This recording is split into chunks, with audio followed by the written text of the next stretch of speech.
বড় থালার উপরে নিয়ে নিয়েছি ইলিশ মাছের পিসগুলো। নুন, হলুদ, সামান্য লঙ্কা গুঁড়ো ভালো করে মাখিয়ে ম্যারিনেট করতে দিয়েছি।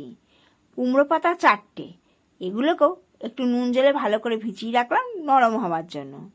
সাদা শস্য কালো শস্যটা ঘন্টাখানেক ভিজিয়ে রেখেছিলাম। এবারে পরিমাণ মতো লঙ্কা দিয়ে ভালো করে বেটে নিয়েছি। আর এইখানে যতটা মশলা বেটেছি তার থেকে অল্প করে মশলা আমি নিয়ে নিলাম। এখানে 2 পিস নুন হলুদ মাখানো মাছ ছিল, তাতে মশলাটা ভালো করে মাখিয়ে দিলাম। আর উপর থেকে দিয়ে দিলাম বেশ কিছুটা সর্ষের তেল। আবার শিলের কাছে এসে কিছুটা নারকেল দিয়েছি পোস্ত 3 চামচ। এই নারকেল আর পোস্তটাকে একদম মিহি করে বেটে নেব, হাত দিলে বোঝাই যাবে না এতে কি কি ছিল।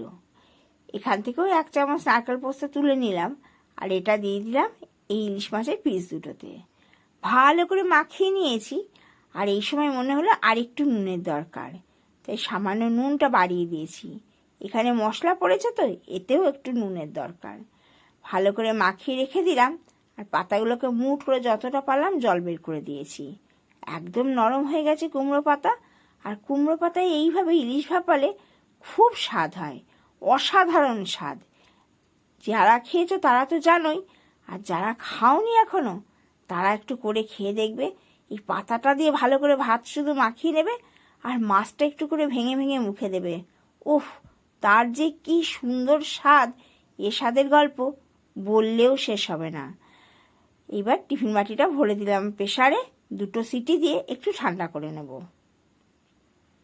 ঠান্ডা হলে টিফিন বাটিটা বার করে এবার খুলে দেখব কেমন হয়েছে।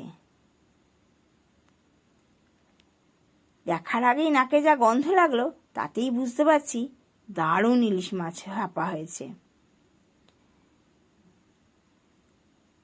আর ইনি তো পাতায় মোড়া ইলিশ পেয়ে মহা খুশি, আগেই মুখে মাছ চালান করে দিল।